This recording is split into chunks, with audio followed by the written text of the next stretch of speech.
자요. 이제 특별법인데요. 주택임대차 보호법을 한번 보도록 하겠습니다. 주택임대차 보호법에서요. 기간을 정하지 않거나, 기간을 정하지 않죠? 몇 년 미만이요? 2년 미만이죠? 몇 년으로 본다? 2년으로 보죠. 이때 2년으로 보는데요. 이때 임차인은요. 임차인은 뭘 한다? 임대는 절대로 안 돼. 임차인은 언제든지 해지를 통과할 수 있죠? 해지를 통과하고 몇 개월 있다가 3개월 있으면 소멸하는 것이죠.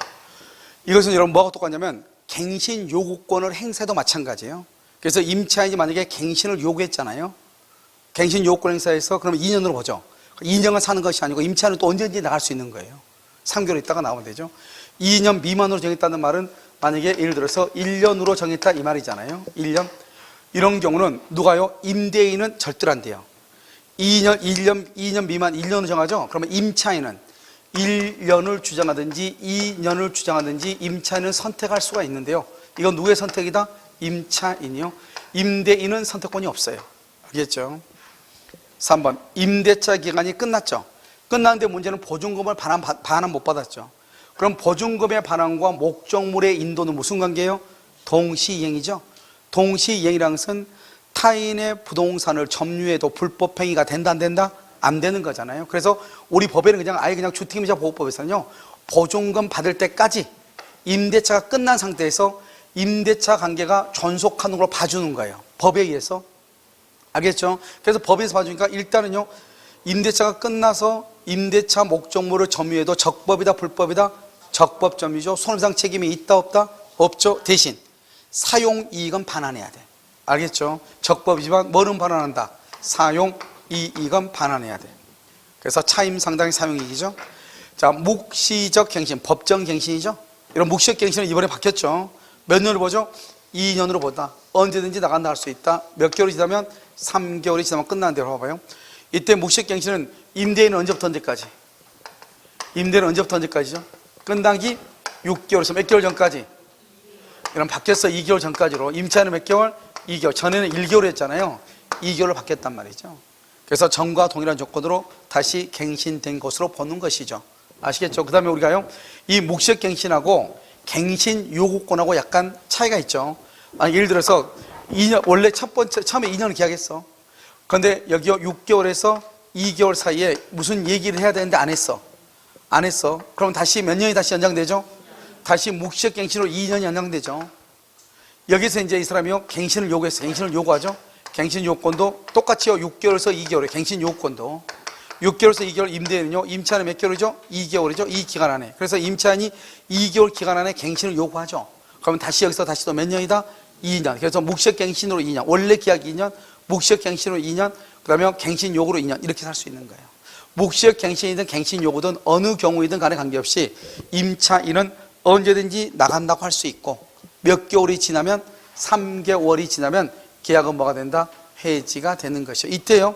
이때 임차인은 만약에 자기가 기간을 원래 2년 살아야 되는데 중간에 나가는 거잖아요. 그러면 이때 임차인은 중개 수수료, 중개 보수 있죠? 중개 보수를 부담한다 안 한다? 안 하는 거죠. 왜요? 법에 의해서 3개월 있으면 임대차가 종료된 것으로 보는 거잖아요. 그러니까 임차인은 정상적으로 임대차가 종료된 상태에서 나가게 되는 거예요. 중간에 나간다 할지라도. 그러니까 뭐죠? 임차인이요. 중개 보수 책임을 질 일이 있다 없다? 없다. 그 다음에요. 몇 기 차임액이죠? 이익이죠. 이익이 차임액에 달하도록. 이게요. 주택인으로만 있고 상가에는 없는 거예요. 이게요. 그러니까 상가 그럼 임대차에는 이 규정이 없어요. 그런데 주택임대차 보호법에만 묵시적 갱신에 이게 있어요. 이익의 차임액을 연체했잖아요. 그럼 법정갱신 아무 말 안 해도 법정갱신은 인정한다 안 한다? 안 한다 이 말이죠. 법정갱신이 적용되지 않는다. 그래서 이익이 차임액에 달하도록 그 말은 보증금이 월세가 100만 원이면 200만 원에 달할 때 이 말이죠. 알겠죠? 그때는 법정갱신 아무 말 않고 건물주가요 깜빡 잊었죠? 그래도 법정갱신이 인정된다 안 된다? 안 되죠. 정답 몇 번? 2번 이렇게. 자, 상가죠. 임차인이 대항력을 갖추기 위해서는 인도와 사업자 등록을 신청이죠. 우리 법에는 신청으로 되어 있지만 판례는요 사업자 등록을 하고 이렇게 되어 있어요. 근데 우리 틀린 지문으로 나왔죠. 틀린 지문 뭐죠? 등록증을 교부받고 이렇게 등록증을 교부받고 이것은 우리가요 21인가 23인가요 틀린 걸로 나와 있어. 사업자 등록의 대상이 되지 않죠. 그럼 이건 안 되죠. 사업자 등록의 대상이 되지 않는 건물 뭐가 있죠? 동창회 사무실이라든가 그다음에 종중 사무실이라든가 교회 같은 경우 사업자 등록이 돼 안 돼? 안 되죠. 그때는 상가 건물 임대차 보호법에 적용을 받지 않는다. 법인은 상가 건물 임대차 보호법 적용 받아 안 받아? 법인은 사업자 등록을 하는 거잖아요. 주택 임대차 보호법은 원칙적으로 적용되지 않지만 LH공사, 그다음에 주택 사업을 목적으로 하는 지방공사, 그다음에 중소기업 빼고는 안 되지만 상가는 원칙적으로 적용이 된다. 기간을 정하지 않거나 1년 미만으로 정하면 몇 년이다? 여기가 보통은 2년이다. 그러면 큰일 나. 2년으로 보는 것은 주택이고 상가에서는 몇 년으로 본다? 1년으로 보죠. 1년으로 본다. 맞는 말이죠. 4번 임차인의 차임 연체기 몇 기다? 3기. 3기에 달하는 경우 전대인은 전대차 계약을 말 수 있다? 해지할 수 있다. 주택 우리가요 전에는 주택 임대차는 말이 없었단 말이죠. 그래서 주택 임대차는 원칙적으로 2기로 봤단 말이죠. 알겠죠? 근데 지금 이제 주택은 2기, 상가는 몇 기? 3기 이렇게. 자, 권리금이죠. 권리금 횟수 방해죠. 그러면은 우리가 권리금 횟수로 방해하면 3년의 소멸시효 걸리죠. 이때 3년이라는 말이 중요하고, 그 다음에 언제요? 방해가 있는 날 또는 방해가 종료한 날이 아니에요. 언제부터 3년이다? 임대차가 종료예요. 임대차가 종료한 날로부터 이렇게 방해행위가 종료한 날로부터 방해행위가 있는 날로부터 그러면 안 돼. 임대차가 종료한 날부터 3년이다. 언제부터 3년이다? 임대차가 종료한 날부터 3년이다. 그래서 지금 계속 이 3년 임대차가 종료냐 방해행위가 종료냐 이것만 해가지고 지금 3번이나 시험에 났단 말이죠. 아시겠죠? 정답 몇 번? 5번. 77번 갑종족은 자신의 엑스토지를 적법하게. 여러분 적법하게라고 하는 것은 뭐냐면 여러분요 부부간하고 종중, 종교단체하고 산하단체 여기에는 적법은 뭐냐면 뭐죠? 법령상 제한의 회피를 목적으로 하지 않고 강제 집행을 면할 목적이 없고 그 다음에 조세를 포탈할 목적이 없는 부부간, 종중간에 뭐다? 명의신탁. 명의신탁은 뭐가 된다? 유효. 그 다음에 물권 변동도 뭐가 된다? 유효. 이렇게. 알겠죠? 유효 이렇게 되는 거죠. 유효 이렇게. 지금 이해되셨나요? 알겠죠? 이것을 지금 얘기한다 이 말이죠. 그러니까요 지금 여기가 갑하고 을하고 있으면 갑하고 을하고 명의신탁은 유효이죠. 이런 명의신탁이 유효일 때 뭘 할 수 있다? 해지가 가능하고 무효일 때는 해지할 수 있어 없어? 없다겠죠. 이 사람은 뭘 한다? 수탁자. 이 사람은 뭘 한다? 신탁자죠. 그런데 아무리 명의신탁이 유효할지라도 갑하고 을 사이에서는 언제나 누가 소유자다? 갑이 소유자가 되는 거예요. 알겠죠? 이 을이 그것을 병한테 처분하죠. 병을 제3자라고 얘기를 해. 이 수탁자고 제3자가 아니라 누구를 소유자로 본다? 을을 소유자로 보는 것이고 만약에 제3자가 뭘 한다? 적극가담하죠. 적극가담 유효이다 무효이다? 무효이고요. 제3자는 뭘 불문하고? 선악을 불문하고 소유자가 되지만 적극가담했을 때는 무효가 되는 것이다. 그러면요 우리가 갑은 을과 명상약정을 해지하죠. 그래서 을 앞으로 되어 있는 등기를 말소하든지 판례가 소유권 이전 등기를 하든지 둘 중 하나를 선택할 수 있다 이렇게 얘기했죠. 이것을 얘기하니까요 자 지금부터 보시면 을은 수탁자죠. 여러분 명의신탁에서 수탁자는 언제나 무슨 점유다? 타주 점유죠. 타주. 그래서 을이 평원공인하게 10년간 X토지를 점유한다. 취득시효 절대로 될 수 있다 없다? 없다. 무슨 점유니까? 타주 점유니까 이렇게. 제3자가 X토지를 보법 점유자 봐봐. 제3자와의 관계에서는 누구만 소유자로 본다? 수탁자만 소유자로 보죠. 신탁자는 소유자로 인정한다 안 한다? 안 하죠. 그래서 갑은 소유권에 기하여 직접 방해 배제를 청구할 수가 없죠. 어떻게 한다? 을을 뭘 해서? 대위에서 청구할 수 있을지언정 이렇게. 3번 갑이 명의신탁을 해지하죠. 그러면 갑하고 을 사이에서는 누가 소유자다? 언제나 갑이 소유자죠. 갑은 소유권이죠. 소유권에 의해서 을 앞으로 되어 있는 등기를 말소하든지 소유권 이전 등기를 청구할 수 있죠. 갑은 누구다? 소유자죠. 소유자로서 하니까 소유권에 의한 물권적 청구권이죠. 소멸시효에 걸린다 걸리지 않는다? 걸리지 않는다. 그래서 소유권에 의해서 말소 청구, 소유권에 의한 이전 등기를 청구하죠. 그래서 이것은 소멸시효의 대상이다 아니다? 아니다 이렇게. 4번 을이 병에게 토지를 매도하죠. 의리병에게. 의리병에게 매도하죠. 병은 뭐라도 악이라도 소유권을 말할 수 있다. 취득하죠. 악이라도. 그런데 병이 만약에 뭘 하게 되면 적극가담. 적극가담에서 등기라면 유효이다, 무효이다. 무효. 5번 의리. X토지 위에 건물을 지어.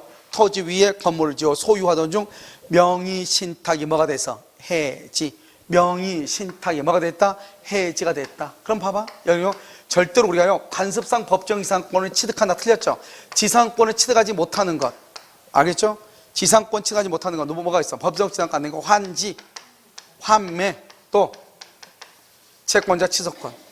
채권자 취소권이 있죠? 취소권 행사. 여기요 명의수탁자. 명의수탁자의 점유는 무슨 점이다? 타주점은 자기 소유도 아니다. 아니죠. 남의 땅에다가 건물을 건축한 거잖아요. 그래서 명의수탁자 법정지상권을 취득할 수가 없는 거예요. 왜냐하면 여기 봐봐요. 갑이 신탁자죠. 갑의 것을요 유효하게 을 앞으로 명의수탁을 했다.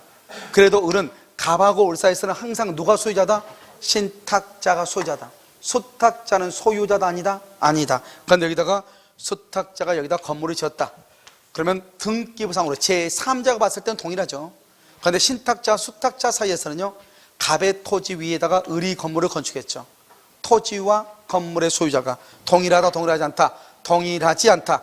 법정지상권 인정된다, 안 된다? 안 된다. 5번 틀렸죠. 정답 몇 번이다? 5번이에요? 5번 이렇게. 자, 78번. 갑은 X부당 취득하는 갑은 여자친구 을과 명의상 약정을 했는데요. 을은 약정에 따라 계약 당사자로서, 이건 또 달라져. 을이 지금 을이 수탁자인데 을이요 계약의 당사자로서 선의의 병으로부터 부동산을 매수했죠. 이 말이 딱 나오면 갑하고 을하고 명의신탁 약정은 무효인데 지금 수탁자가 직접 계약을 했잖아요. 이것을 뭐란다? 계약 명의신탁이다 이렇게 얘기하죠. 그래서 갑하고 을하고 있으면 신탁자, 수탁자잖아요. 이 두 사람 간의 명의신탁은 유효이다, 무효이다? 무효이다. 무효니까는 절대로 해지가 된다, 안 된다? 안 된다 이렇게. 그러면 을은 갑이 준 돈으로 이 병은 지금 선의이다, 악의이다? 선의이다. 선의의 병과 계약을 해가지고 계약을 해서 자기 앞으로 등기를 했죠. 등기는 유효이다, 무효이다? 유효이다. 이 병이 뭐가 된다? 소유자가 된다. 완전한 소유자죠. 그럼 병이 이것을 정한테 처분한다. 정은 뭘 분문하고? 선, 악을 불문하고 소유자가 된다. 그러니까 갑은 을한테 명의상이 무효이고 해지를 못하니까 갑은 을한테 등기 청구를 할 수 있다, 없다? 등기 청구를 못하고 뭐는 청구할 수 있다? 대금 반환은 청구할 수 있다. 대금 반환을 청구하는데 대금을 안 준다고 해서 유치권이 된다, 안 된다? 안 되죠. 유치권은 물건으로부터 발생한 채권인데요. 매매 대금은 물건으로부터 발생한 채권이 아니어서 안 된다 이 말이죠. 자, 그 다음에 만약에 이 매도인이 악의이다. 악의면 어떻게 한다? 을 앞으로 되어 있는 등기는 뭐가 된다? 무효이고요. 다시 병이 뭐가 된다? 소유자가 되는 것이다. 그래서 병에게 소유권이 복귀하죠. 이 경우는 매도인이 선의이냐 악의냐에 따라서 달라지는 것은 계약일 때 그런 것이다. 계약일 때. 만약 이것이 경매이다. 경매일 경우는 매도인 병에 뭘 분문하고? 선, 악을 불문하고 병락받은 매수인은 다른 말로 누구죠? 명의 수탁자죠. 언제나 수탁자만 뭐가 된다? 소유자가 된다. 수탁자만 소유자가 돼. 경매에서는 매도인의 선의 악의를 불문하고, 우리가 매매 계약일 때는 매도인이 선의냐 악의냐를 따지지만, 아시겠죠? 이게 중요해. 자, 근데 여기서 봐봐요. 여기 지금 매매인데 지금 선의의 병이라고 그랬죠. 매도인이 선이죠. 그러니까 누가 소유자가 될 수밖에 없다? 수탁자가 소유자다. 명의상 약정은 뭐다? 무효. 갑은 을을 상대로 등기 청구 된다, 안 된다? 안 된다 그랬죠? 뭐를 청구해야 돼? 매매 대금. 매매 대금 안 준다고 해서 유치권 된다, 안 된다? 안 된다. 그래서 갑은 을에게 제공한 매수 자금 회수를 위해서 유치권 행사할 수 없다. 정확하게 나와 있네요. 알겠죠? 유치권 행사 안 되고요. 그 다음에 등기 청구 안 되고요. 그 다음에 4번은요, 병은 특별한 사정이 없는 한 을 명의의 등기 말소를 뭐 할 수 없다? 청구할 수 없다. 특별한 사정이라는 것은 악의가 아닌 한. 즉, 이 사람 봐봐요. 이 판례가 뭐냐면 이번에 감정평가사 시험에 나왔어. 뭐냐면 이 매도인이 갑하고 을하고 명의신탁이 있는지를 알았냐 몰랐냐. 알았으면 악의, 몰랐으면 선이잖아요. 이때는 언제를 기준으로 판단하냐고. 언제를 기준으로. 매도인이 을하고 뭐 할 당시? 계약 체결 당시라니까. 무조건 뭐 떨 거 뭐가 있어요? 우리가 채무 불이행하고 이행불능은 이행불능 당시, 그 다음에 채무 불이행 당시 시가를 기준으로 손해배상액을 정한다 이렇게 돼 있죠. 그런데 그 외에는 다 그냥 모르겠으면 되거든요. 뭘로 봐? 계약 체결 당시, 법률행위 당시. 그래서 이번에 올해요 감사평가사 시험에 똑같이 계약 명시상에서 뭐가 나왔냐? 매도인 병이 매도인 갑과 을 간의 명의신탁 약정에 있다는 사실을 알았냐 몰랐냐, 이것을 판단하는 시점은 법률행위 당시. 알겠죠? 계약 체결 당시를 기준으로 한다 이런 말이죠. 아시겠죠? 자, 4번 했나요? 5번 을이 스스로 봐봐요. 을이 완전한 소유자이기 때문에요, 갑은 을에게 대금에 반하는 청구할 수 있지만 그 외에는 아무것도 안 돼요. 여러분 신탁자는 수탁자한테 아무것도 안 된다 그랬죠. 대금 청구 빼고는. 그런데 수탁자가 신탁자에게 스스로 뭐 하는 건 돼 안 돼? 되죠. 돈을 줘야 되는데 돈이 없으니까 그냥 집으로 가져가라 이 말이죠. 그러니까 여기 봐봐요. 스스로 자의로 을이 스스로 부동산에 대한 소유권을 갑에게 이전했어. 갑에게 스스로 이전했어. 그것은 적법이에요. 이걸 뭐란다? 대물 변제라고 하는 거예요. 대신 물건으로 변제했다 이 말이죠. 그러면 갑은 소유권을 뭐 한다? 취득한다. 그런데 갑이 을한테 그건 내 거니까 나한테 등기해라. 그건 돼 안 돼? 안 된다고. 갑이 을한테 하는 건 안 되죠. 그런데 을이 갑에게 하는 것은 된다 안 된다? 된다. 스스로 하는 것은 된다. 정답 몇 번이다? 5번. 이렇게 취득한다. 뭐죠? 취득하지 못한다 그랬네요. 취득한다. 이렇게 됐죠? 자, 집합건물 완성된 분양 목적물 하자죠. 우리가 분양계약할 때 목적을 달성할 수 없으면 뭐 할 수 있다? 해제할 수 있죠. 전유 부분에 속하는 봐봐. 일동의 건물의 설치나 보존이죠. 일동의 건물은 전유 부분이에요? 공용 부분이에요? 공용 부분이죠. 여기 보면 흠은 전유 부분의 존재 틀렸어. 공용 부분에 존재하는 것으로 추정한다. 왜? 일동의 건물의 설치나 보존의 흠이니까 공용 부분에 존재하는 것으로 추정한다. 3번 임대 후 분양 전환된 집합 건물이죠. 그러면 언제부터요? 담보 책임은요? 언제부터요? 우리가 전유 부분이냐 공용 부분이냐에 따라서 달라지는데, 전유 부분은 인도받은 시점부터 10년, 공용 부분은요 검사 종료라든가 임시 사용 허가를 받은 날부터 10년이에요. 알겠죠? 사용 승인 또는 임시 사용 허가일로부터 며칠이다? 10년이고, 전유 부분은 언제부터 10년이다? 인도받는다. 그런데 봐봐요. 임대 후 분양제라는 것은 임대 아파트가 나중에 분양이 됐다 이 말이죠. 그래서 2000년에 임대가 돼가지고 1월 1일 날 임대를 했어. 그래서 2008년에요. 8년에 내가 분양을 받았어. 그럼 언제부터 10년이다? 언제부터? 최초 인도시부터 10년이다 이 말이죠. 분양받을 때부터 10년 그러면 건설회사가 몇 년을 책임을 지는 거예요.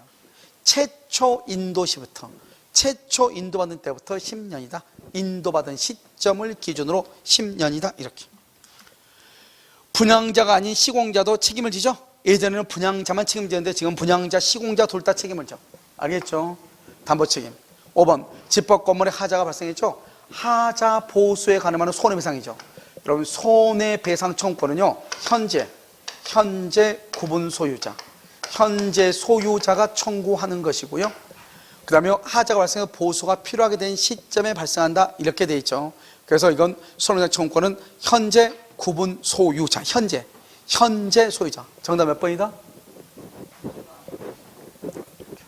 그래서 여기서는 이렇게 돼 있는데, 그 다음에 우리가 하자가 여러 번 발생하죠. 소멸시효는요 각각의 하자가 발생한 때부터. 하자가 여러 번 발생하잖아요.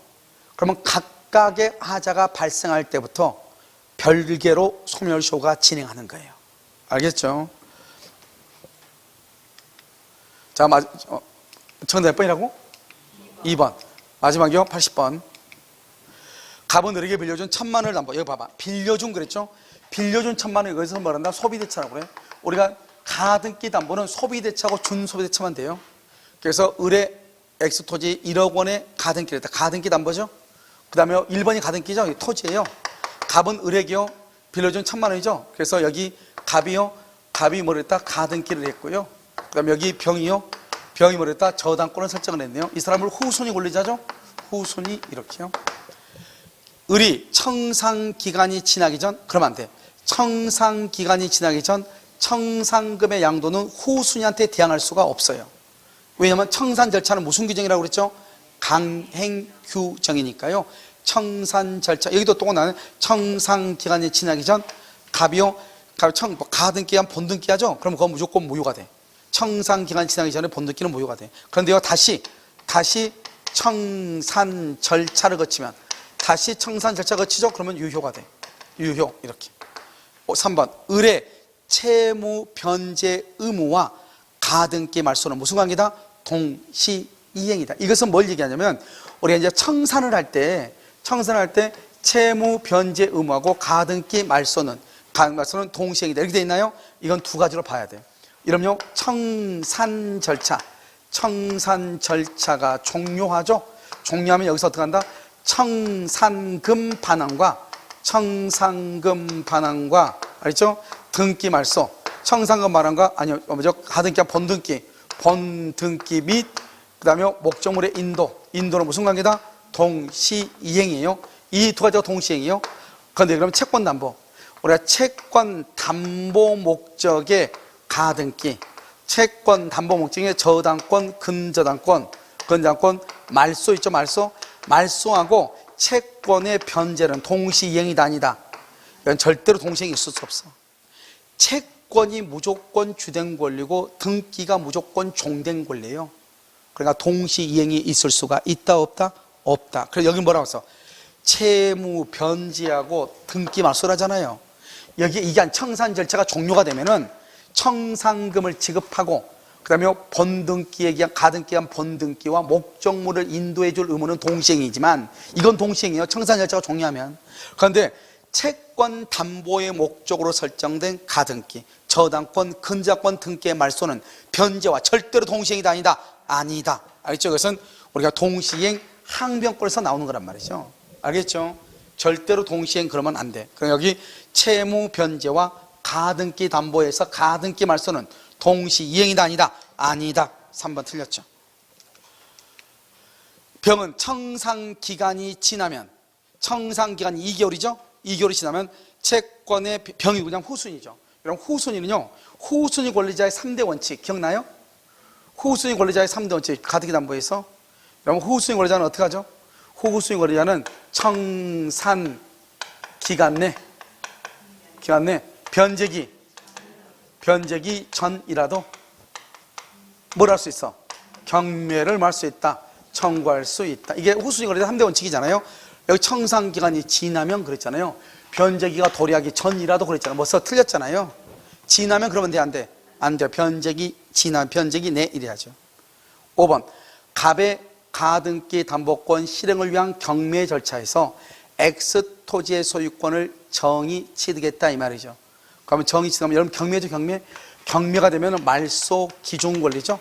이런 말소 기준 권리는 뭐가 있어요? 경매가 되면은 저당권, 근저당권, 압류, 가압류, 그 다음에 뭐가 있다? 가등기 담보, 이런 것들 있잖아요. 알겠죠?